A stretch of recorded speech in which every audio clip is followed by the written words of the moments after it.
dois dire qu'avec M. Jean-Paul Vermès et M. Peter Todd, nous avons eu un échange intéressant tout à l'heure. Vous savez qu'on a signé un accord de formation de 3500 fonctionnaires ivoiriens. HEC est une grande école internationale, très bien connue. Et nous souhaiterons vraiment que cette grande école participe à la formation de nos élites. Nous avons une croissance qui est de l'ordre de 9% depuis 5 ans, en moyenne par an. Le président de la République a demandé que le pays soit transformé en un pays émergent en 2020. Et 2020, ce n'est pas très loin. Ça veut dire qu'il nous faut donc du capital humain de qualité, à la fois au niveau donc de la santé, au niveau de l'éducation, de manière à pouvoir aller de l'avant. Et l'école a été rendue obligatoire depuis 2015 pour les enfants de 6 à 16 ans. Les universités, on en a déjà 5, on en a créé 3 nouvelles. Et on a besoin d'avoir une coopération avec les grandes écoles de manière à pouvoir élever le niveau de nos formations non sur place, mais aussi permettre donc aux meilleurs des meilleurs d'aller se former aussi à l'extérieur, de manière à former donc les élites donc du futur. Non, parce que les besoins sont importants.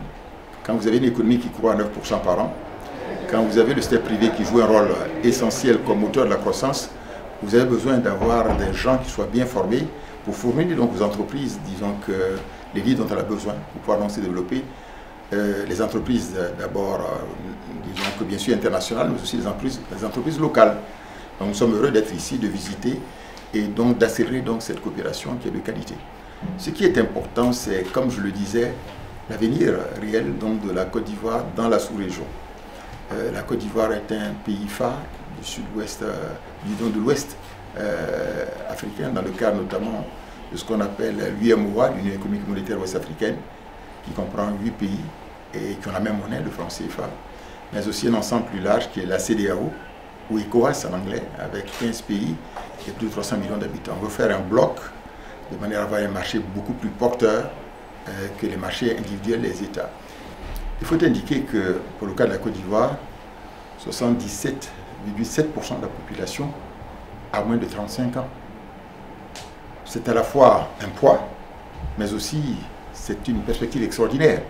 Si cette jeunesse est bien formée et en qualité, c'est elle qui va porter l'avenir.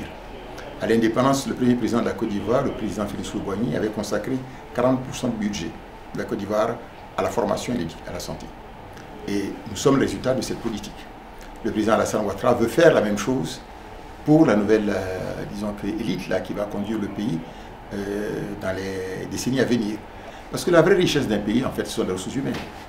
Quand vous l'avez, le reste, vous savez, les matières premières, elles sont là depuis des siècles et des millénaires. Ce qu'il faut, c'est des hommes de qualité qui puissent penser au développement et qui puissent former, donc, disons que, utiliser au mieux les perspectives donc, de la mondialisation actuelle.